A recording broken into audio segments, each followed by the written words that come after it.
선거 결과가 주는 정치적 함의는 저는 굉장히 다차원적이라고 좀 보는데요. 물론 많은 평가는 이제 정권 심판에 대한 거다. 뭐 언론 보도에서는 문재인 정부의 무능과 위선, 그리고 오만과 독선, 도덕적 파탄에 대한 심판이었다는 얘기를 좀 많이 합니다. 더 나아가서 지금 부동산 실패 문제만이 아니라 LH 투기 의혹, 그리고 더 나아가서 이제 공시지가의 상승, 이런 것들이 다 종합적으로 나타난 표심이 아닌가라는 생각이 좀 들고요. 저는 그거보다는 왜 이렇게 많은 사람들이 참여를 해서 1년 전과 완전히 다른 모습을 보이는가에 대해서는 저는 대한민국이 올바른 방향으로 가고 있지 않다라고 하는 데 대한 두려움과 절박함이 있는 것 같아요. 저는 선거 여론조사를 포함해서 각종 여론조사를 접하면서 굉장히 관심 있게 보는 지표는 뭐 대통령의 국정 운영이 어느 정도냐, 그거보다는 대한민국이 올바른 방향으로 가고 있느냐라고 하는 여론조사 결과입니다. 이거는 이제 미국에서도 아주 굉장히 보편적으로 하는 방식인데요.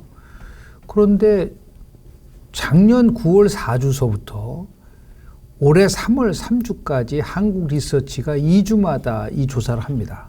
대한민국이 올바른 방향으로 가고 있는가. 그러니까 정책 방향에 대한 공감도인데 올바른 방향으로 가고 있지 않다라고 하는 비율이 3월 3주 때 55%입니다.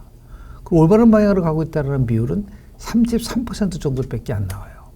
그런데 제가 관심 있었던 거는 이 비율과 실제의 득표율과 과연 어떤 정도로 나타날까라고 보는 거였었어요. 그런데 굉장히 유사합니다. 이번에 한번 보세요. 오세훈 후보가 57.5%, 그리고 박영선 후보가 31.8%잖아요.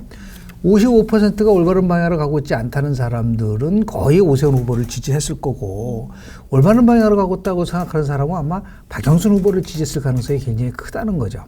그런 의미에서 봤을 때 결국은 올바른 방향으로 가지 않으면은 투표로 바꿀 수밖에 없다라고 하는 것이 대세가 되지 않았는가 생각을 좀 하게 되고요. 또 마지막으로는 우리 모두에서 여러분들이 말씀을 하셨지만 실은 전인민주당 소속 시장들의 위력에 의한 성추행에 대한 심판입니다. 아마 후대에 2021년 4월 재보궐선거하면 가장 떠오르는 거는 생태땅이고 페라가모, 또 페라가모 색깔이 뭐 하얀 색깔이냐, 뭐 검은 색깔이냐고 하는, 한마디로 국민의 삶과는 전혀 상관없는 이슈를 가지고 이제 흔들어댔는데, 실은 여론조사 공표 금지 바로 직전에 조사한 건데요. 중앙일보가 입소수가 3월 30일부터 31일까지 1000명을 상대로 해서 조사를 했기 때문에 먼저 95% 신뢰 수준에서 표지 오차는 플러스 마이너스 3.1이라는 걸 먼저 말씀을 좀 드리고요. 거기를 보면 이번 선거에서 가장 영향을 줄 수 있는 변수가 뭐냐라고 물어보면 가장 많이 나온 게 서울 같은 경우는 부동산 정책이라는 게 25.9%, 그리고 LH 투기 의혹이 20.7%인데 실은 전직 시장의 성추행과 관련 것도 8.8%로 높게 나옵니다. 더 나아가서 부산에서도 비슷한 양상을 보이고 있는데요. 그 전지시장에 관련돼서 성추행이 큰 변수가 될 거다라는 비율이 10.3%입니다. 그럼 이거는 결코 작은 숫자가 아니에요. 그럼에도 불구하고 모든 언론에서는 다른 문제를 가지고서 집중을 하다 보니까 실제로 우리의 가장 본질적인 이 선거가 왜 이루어졌느냐에 대한 것들이 조금 멀어졌었던 부분이 있지 않는가 생각이 좀 들고요. 그래서 실질적으로 이제 정책이 뭐 실종됐고 후보가 사라지고 했다고 하는데, 더 이제 관심 있게 본 거는 지금 두 후보, 특히 유력한 두 후보인 오세훈 후보하고 박영선 후보의 5대 공약을 한번 뽑아봤어요. 왜냐하면 결국 후보는 공약을 통해서 국민과 소통을 하는 거기 때문에. 그런데 아쉽게도 이런 면에서 봤을 때는 조금 문제가 있다고 보는 게, 결국은 두 후보 모두에도 성평등 의지와 관련된 거는 거의 없었다. 다시 얘기해서 박영선 후보 같은 경우는 뭐 도시공간과 경제 대전환을 가장 첫 번째 목표로 삼면서 뭐 그런 많이들 21분 생활권 도시 이런 부분들을 얘기를 했는데, 다만 그 20대 청년과 노동자, 여성을 위한 약속을 한 것 중에서 여성 경력 단절 후 지원에서 경력 단절 예방으로 전환하겠다는 거 하고 여성 부시장제를 도입을 한다는 거, 여성을 위한 뭐 우리가 얘기하는 AI라든지 안심종 구축이라든지 스마트 안심 호출기 지급을 확대하겠다라는 이 외에는 거의 없어요. 그리고 더 나가서 오세훈 후보의 경우도 보면 핵심적인 키워드는 스피드입니다. 그러니까 스피드 주택 공급을 하겠다. 그러니까 주택 공급을 활성화하는 거는 좋은데 이렇게 해서 부동산 시장을 안정화하겠다. 또 1년 내에 서울시의 도시계획 규제를 아주 협파하겠다는 얘기를 했고, 두 번째 공약도 스피드 교통입니다. 다시 얘기해서 교통 소외지역에 연결해서 편의를 증대하겠다. 그리고 균형 발전을 하고 1인 가구 안심 특별대책본부를 설치하고 청춘이 밥을 먹여준다. 그러니까 취업 교육, 취업과 창업 이런 것들을 얘기를 한다고 했는데 실은 5대 핵심 공약 속에서 성평등 의제가 사라졌다는 것은 이 선거에서 갖고 있는 의미와 더불어서 대한민국의 미래는 앞으로 성평등 사회를 구축하는 그러한 평등민주주의로 가야 된다라고 하는 것이 어떻게 보면 시대정신인데 그런 부분들이 전혀 반영되지 않은 상태에서 오로지 뭐 저는 이제 네거티브 선거에 대한 부분들을 사람들이 많이 얘기를 하는데요. 여권에서는 네거티브가 아니다, 검증이다라는 얘기를 많이 합니다. 근데 네거티브에 대한 이해를 잘 못해서 그래요. 포지티브가 있고 네거티브가 있죠. 포지티브는 나를 찍으면 어떠한 혜택을 준다는 것이고, 네거티브는 저 사람이 당선되면 어떠한 두려움을 줄 수 있느냐는 거기 때문에 거짓말하는 시장을 뽑게 되면은 예를 들어서요. 서울시정을 제대로 못한다. 네거티브예요. 네거티브 맞습니다. 그래서 참 아쉬운 부분은 이거는 앞으로도 이제 우리 박영선 후보가 우리 최초의 여성 시장이 혹시 탄생하는가를 기대를 했었었는데 이루어지지 못했죠. 이번에 박영선 후보의 실패는 전략의 대실패라고 봅니다. 왜냐하면 저는 선거 과정을 여러 번 지켜봤지만은 집권당이 네거티브 하는 거는 그렇게 많지 않아요. 집권당의 가장 큰 장점은 이 정책을 통해서 국민들을 설득을 하는 부분들이 있어야 되는데 그런 부분이 내곡동 땅 의혹 때문에 완전히 덮여졌다는 것이 너무 아쉬운 부분들이 좀 있는 거고요. 두 번째는 나는 이 부분에 대해서 왜 박영선 후보가 그런 아주 그 담대한 조치를 취하지 못했는가. 피해자를 우리 피해 호소인이라고 했었던 3인방을 결국은 처음에 선거전략본부에다 썼어요. 그 나중에 이제 사퇴를 했잖아요. 그리고 피해자에 대해 진심으로 사과한다. 아니, 피해자를 만나서 같이 껴안고 울어야죠. 그래야 되는 거 아닌가요? 만난 적이 있나요? 안 만났습니다. 피해자를 만나지 않았어요. 그 피해자를 만나지 않고 나서 뭐 어떻게 뭐 사과를 하고 그런다고 할 수가 있나요? 사과는 상대방에 대해서 직접적으로 만나서 진솔하게 해야지 사과 아닌가요? 그런 면에서 봤을 때 굉장히 좀 아쉬운 분이 아주 짙게 깔려 있는 것이 아닌가라는 생각이 좀 들고요. 그리고 세 번째는 너무 지나치게 박영선 후보가 집도키에만 매몰된 부분이 아닌가라는 생각이 좀 들어요. 그리고 여러 가지 그 나름대로 이해하기 어려운 좀 그 발언들 같은 경우, 예를 들어서 20대에 대해서 역사 경험치가 없다라든지 등등 이런 것들이 오히려 굉장히 20, 30대를 자극하면서 오히려 크게 그 표를 잃었었던 것은 아닌가라는 생각을 듭니다. 요약하면 이번 선거에서 가장 중요한 평등의 의제가 사라졌다는 것은 앞으로도 2022년도 또 선거가 있습니다.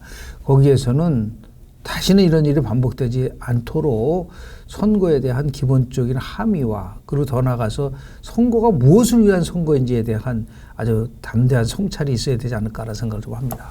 오세훈 시장이 굉장히 압도적으로 큰 득표를 해서 당선은 됐지만 엄밀하게 따지면 시정 환경은 아주 굉장히 열악합니다.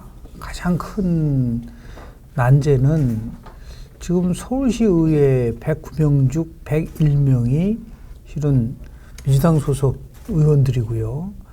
두 번째는 본인은 이제 5년을 할 거를 생각하면서 나름대로 공약을 내세웠지만 2022년도 6월 달에 다시 서울시장 선거가 있습니다. 그러니까 엄격하게 얘기하면 임기가 1년 2개월밖에 안 된다는 거고요.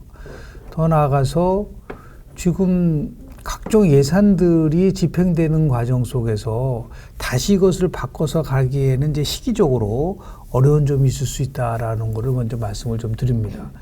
그렇기 때문에 지금 서울시가 갖고 있는 3대 난제는 뭐 언론에서 많이 나오고 있지만은 일자리가 부진하고 주택난이 있고 그리고 저성장이 만성화돼 있다. 근데 실은 이런 곳에서 가장 영향을 받는 취약계층이 바로 저는 여성이라고 봅니다. 특히 우리 비정규직의 방향을 보면 우리가 사실 말하는 이제 앵커브 현상에서 정규직으로 있다가 결국 이제 보육이라든지 아니면 육아라든지 이런 문제 때문에 직장을 그만두고 다시 잡을 경우에는 거의 대부분이 비정규직으로 가게 되는 이런 현상들이 나오게 되는데 이 문제를 어떻게 특히 이제 새 서울시장이 풀어나갈 것이냐에 대한 문제들이 있고요. 지난 미국의 클린턴 대통령 이후에 당선된 사람이 실은 부시 대통령이었었는데요. 부시 대통령이 제일 먼저 내세운 게 ABC라는 말을 썼어요. Anything but Clinton. 클린턴이 이거 빼놓고 다 좋다라고 얘기를 했는데 만약에 우선 시장이 ABP, 박원순 시장 빼놓고 다 좋다 이렇게 얘기를 하다 보면은 이건 엄청난 갈등이 올 수밖에 없는 거죠. 그래서 전면적 부정이 아니라 박원순 시장이 잘한 것이 있다면 그것을 나름대로 계승하고 그리고 조금 많은 면에서 이제 문제가 있는 부분이 있다고 한다면 특히 이 주택난 문제와 관련돼서는 박원순 시장이 지금 9년 동안 있으면서 뭐 잘 아시는 재개발 재건축을 막았기 때문에 한 25만 호 가구가 분양이 됐어에도 불구하고 되지 않으면서 이제 주택 공급에서 차질이 생긴 부분들이 있습니다. 그래서 이 부분은 어떻게 이제 해결할 것이냐라는 부분들을 이제 가지고 고민을 많이 할 텐데요. 저는 몇 가지에 대한 정책적 기조를 가지고 움직였으면 좋겠다라는 생각이 좀 들고요. 첫 번째는 아까 조금 전에 말씀드린 것처럼 협치 시정을 했으면 좋겠다라는 생각을 좀 들고요. 그래서 여하튼 간에 조금씩 양보할 수 있는 부분이 있다고 한다면 좋겠다. 두 번째는 미래에 대한 투자를 했으면 좋겠다는 생각이 좀 들어요. 지금 박원순 시장이 뭐 한 일도 많았겠지만 가장 취약한 부분은 뭐였었냐면 도시 경쟁력 지수가 굉장히 떨어졌어요. 그러니까 이 서울은 글로벌 도시거든요. 그래서 이러한 도시 경쟁력에 대한 지수가 떨어지면 떨어질수록 고용도 떨어지게 되고 관광도 떨어지게 되고 경제 성장이 떨어지기 때문에 어떻게 하든 간에 도시 경쟁력을 강화시킬 수 있는 아주 나름대로의 미래를 위한 투자에 대한 부분들이고요. 거기에는 이제 세 번째로 여성과 남성이 같이 함께 더불어서 풀어갈 수 있는 이 문제들이요.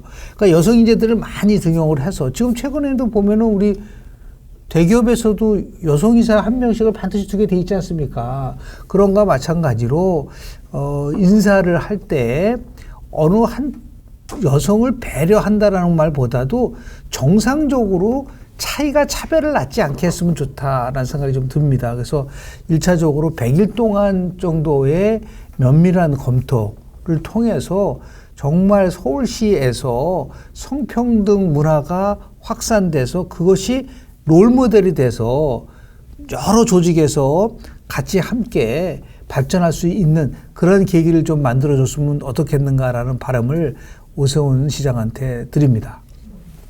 저는 오늘 새로운 시장이 향후에 핵심적인 그 과제라고 하는 걸 농축적으로 막이하는 게 오늘의 부재라고 봅니다. 성평등 도시를 위한 한마디로 담대한 전진을 해야 된다. 그것이 앞으로 미래 경쟁력은 여성의 잠재력을 극대화시킬 수 있는 곳에서 나오기 때문에 결국은 성평등 도시를 위한 담대한 진전을 위해서 아주 혼심을 다했으면 좋겠다라는 말씀을 좀 드리고 싶습니다.